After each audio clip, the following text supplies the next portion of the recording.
I'm Rod Rohrich. Welcome back to Rohrich Knows Podcast, helping you become a better and more informed you. So why would a plastic surgeon talk about food standards? Well, it's kind of important because it was kind of a revelation to me when I looked at comparing the EU to the USA food standards and looking at really the differences in food safety and regulations for consumers. It was kind of an eye-opener because we as Americans always think we have the best, and certainly as Texans, the best and the biggest of everything, and yet this was a very humbling comparison. And I've seen a lot on social media about it, and certainly in the USA, we hopefully will finally make a dent on this. So what do we mean by food standards? I mean, let's just take ketchup and look at what ketchup ingredients are in the US versus the UK. I mean, there's a lot of things. Let's just take the UK. They have tomatoes, vinegar, sugar, salt, spice, and herbs. And in the US, we have all these other things: high fructose, corn syrup, spice, onion powder. Well, why do we need that? And the answer is probably we don't. And it goes on and on. And it's just on the approach. The EU, which personally, I mean, as an American, I actually like the EU's approach. They have a precautionary principle. They ban certain things that are ingredients that, until they're proven safe, they don't want them in there. But in the US, we're reactive. We allow ingredients until they're proven harmful. Well, I don't think that's very consumer friendly. And hopefully we're seeing a ray of hope. They just, are going to ban red dye, number 3, and it's long overdue. And look, the U.S. version of Quaker Oats, this great, oatmeal, and you can see it. The ingredients goes on and on. I'm not going to read it, but the UK version just has whole grain rolled oats, sugar, freeze-dried raspberry pieces.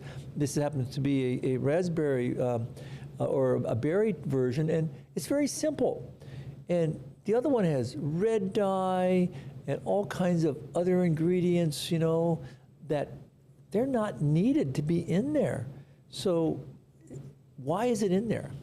I mean, I don't think people can answer that. Same thing goes for, cheese pasta. I mean, the ingredients on the American version of this are just baffling. And, niacin, ferrous sulfate, thiamine, B2, folic, why is that in there? Sodium phosphate, calcium phosphate, wow. And the UK version has natural coloring agents. So when you really take a deep dive on these nutritional facts, it is perplexing.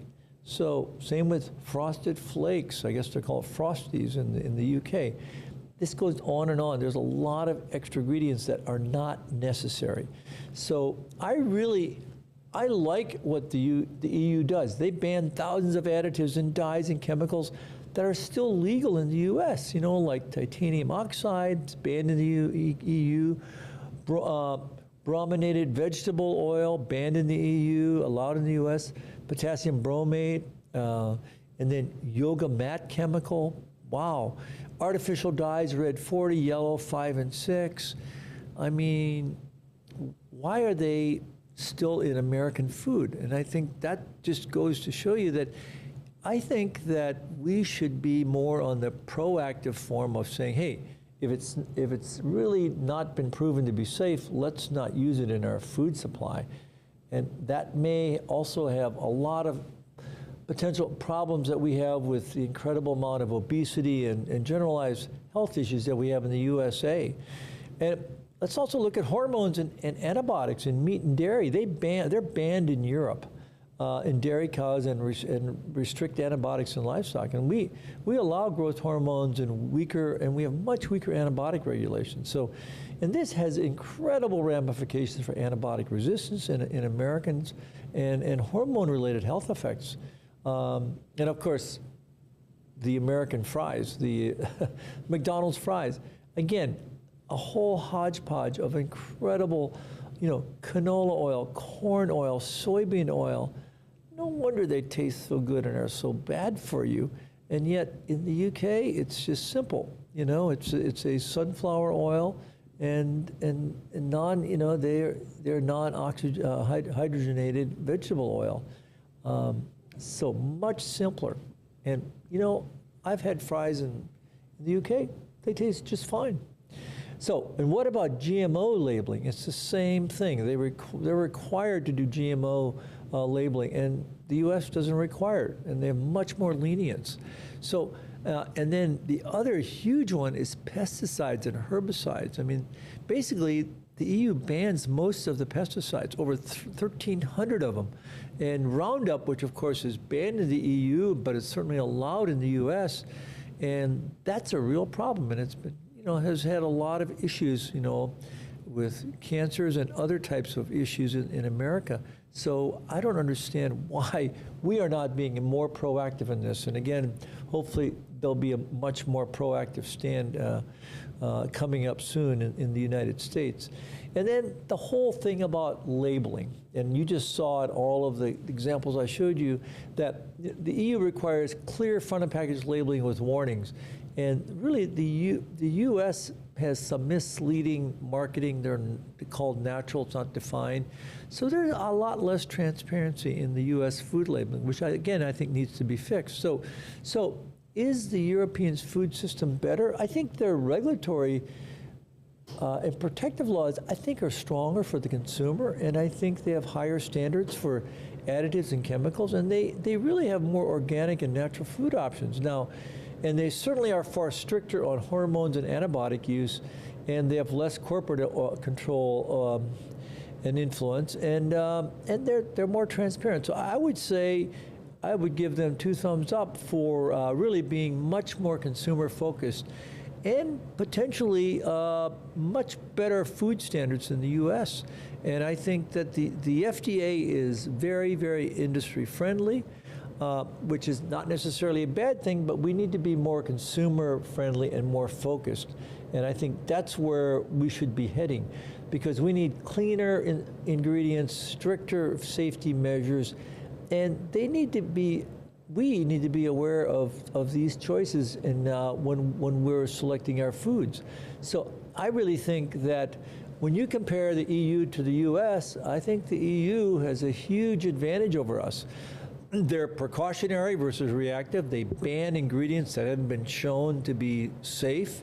And hormones and antibiotics, they ban a lot of them, GMO labeling, and certainly pesticides. I think these are all things that make the EU food standardization much, much better. And I think, you know, the breakdown of some of the banned ingredients, I think, is paramount. From the dyes to the brominated vegetable oils, the hormones in meats, I think all these things contribute to really some health issues. So I really think that the consumer needs to know this, and the U.S. needs to follow the lead of the EU in really trying to totally uproot some of these issues and really get back to being a much more pro-consumer approach, and, you know, banning some of these additives, regulating, growth hormones, especially in cattle, and the pesticides, and all these things. I think that is so critical. When you look at a comparison of the balance in restricted substances in the EU versus the USA, it's astronomically different. And I think the EU has done a much better job of doing this than we have. So my plea is read food labels carefully, choose organic or non-GMO, support food safety, and I think we're going to have that as a national push to keep, make Americans healthy again, and then to stay informed about all these additives that really are not necessary. So I think the key is know before you go, be proactive in looking at the ingredients. And I think not only are these ingredients need to be updated, but also the sugar content in American food is astronomical compared to that in Europe and other countries. And I think that contributes greatly to our obesity problem in the United States. So give me your comments, give me your thoughts on what you think of the food standards in the U.S. versus the EU. I think this is very powerful and very informative. And this is one time where we need to follow our EU colleagues in saying, hey, we need to follow their lead. So until next time, stay safe and stay informed.